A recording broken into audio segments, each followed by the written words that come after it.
start with a few thank yous. To my gorgeous mum, thank you for everything you do for me and Raf, and for tonight.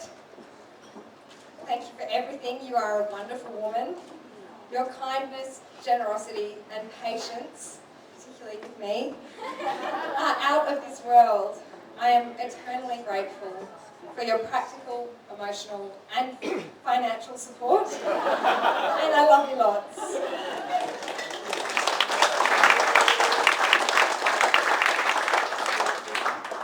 I was fortunate to have a blessed childhood, and I'm indebted to my mum and dad for creating a wonderful and loving family. I need to mention my dad, who some of you knew. He passed away nearly 12 years ago, and I miss him enormously. It's so lovely to have old friends and family here today who knew and loved Pete as I did. Dad was a fantastic father, and I know he is here with me tonight. It's a wonder that I'm not crying, so thank you, Dad. So I thought I would be a lovely yes. He loved an occasion to celebrate, and he loved sharing good food and good wine with family and friends. And I do too, funnily enough, which is part of the reason why tonight is so special.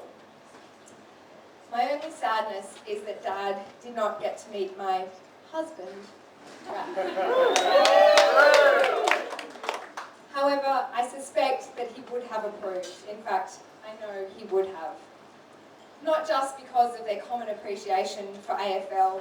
Incidentally, if someone has a score check on the Swans game, I'd be much appreciated. Ah, what time is it? Ah, sweet. Okay, yes. But more so because he is a good man who loves me and is so good to me. To my lovely sister George, and my divine little nephew Ben, but mostly you, George. George, thanks for being the best sister I could ever hope for all your love and support, explicit and implicit, and for always being a kind and rational guide. I love you. Thank you. To my family, Auntie Marilyn and Uncle David, hands up, wherever you are. Hello. My Uncle Gavin and Patricia for coming all the way from the States, and Russell and Valmay for coming from Brizzy. Thanks so much for being here. I really appreciate it. It's fantastic to have you here. To the Shahs, where are they? My fairy godparents. Hello. Who've travelled from New Zealand. Thank you for being here, and thank you more for being such an important part of my life. I'm blessed to have you both, and I love you dearly. To Raf's family, Deb and Lee, thank you for making me feel so welcome and a part of your family from day one. Thank you also for raising such a wonderful man. I'm very happy with the results, and I promise to take good care of him.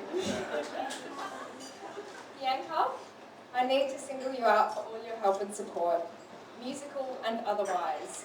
Raf said that you were a great project manager, and it seems you are.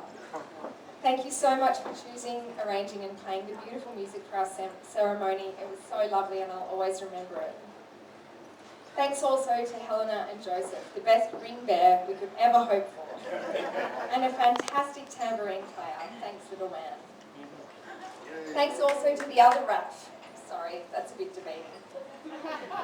Raf Dabrowski. For adding another musical element tonight. I loved it. Thanks.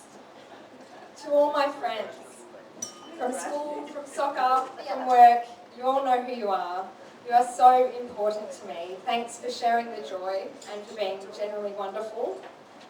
To Annie Lou, what an amazing MC. Hello? She's an actor. She forbade me from saying that because of the pressure, but she is an actor. But friend, you are a gem. I'm sorry for saying that. I said I wouldn't, and then I just did. Thank you for being the voice of reason in my life and a constant support friend. I love you lots.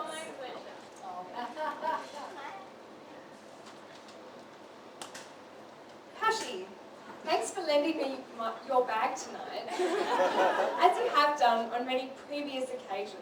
But thank you more for being a gorgeous friend, for your constant enthusiasm and infectious sense of fun. I also need to thank Beck Madden. It was at Beck's house in January 2008 when I first met Raph, which was a bit earlier than you actually said. Anyway, details aside, I think we've heard that he immediately caught my eye. Tall, dark, curly hair, and he was actually making some intelligent yet light-hearted conversation, and it was about crosswords, and he seemed very intelligent and equally appealing. It was a fleeting meeting. It's a bit of a rhyme that I didn't intend, but anyway, he certainly made an impression on me.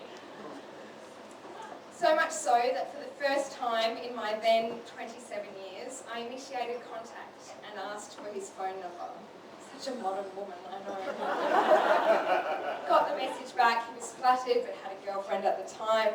I was disappointed, I have to say, but I went about my life. A few months passed and we met again at a friend's 30th on the Queen's birthday long weekend. I actually didn't know that Raph would be there, and as Raph likes to remind me, he hadn't planned on coming either. In fact, he had turned down not one, but 2 other dates to come and see me that night. Good decision.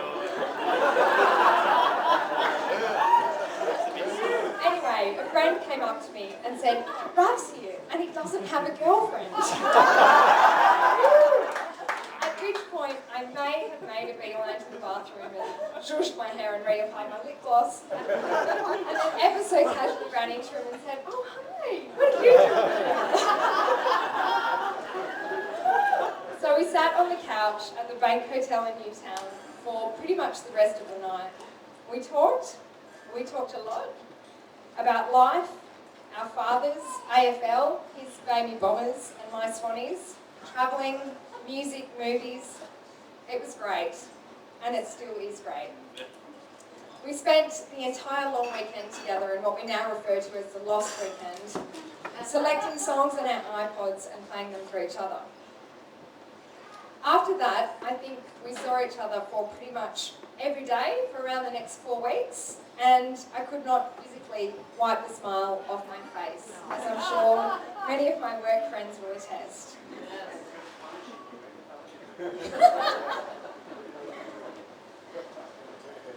Meeting Raph was an eye-opener, and as he would say, a game changer.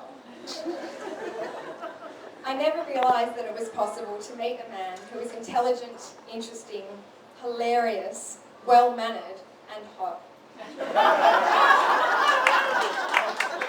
So finally, to my husband. You are a wonderful man, and you truly are the love of my life.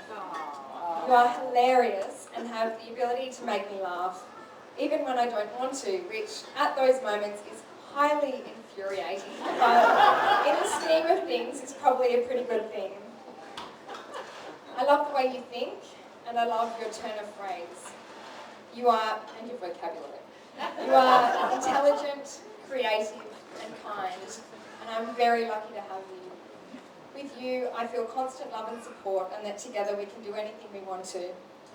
I can't wait to spend the rest of our lives together, to add to our family, and provide our son, Reginald, with a little brother or sister, one day. Much like Angelina and Brad, whose children apparently pressured them into getting married, I suspect that it might have been Reggie who had a quiet word with Rapha's ear to get him to pop the question. Regardless, I'm thrilled and honoured to be your wife, and I love you to bits. So thank you everyone for sharing this night with us. It's amazing, and drink and be merry. Speech is over.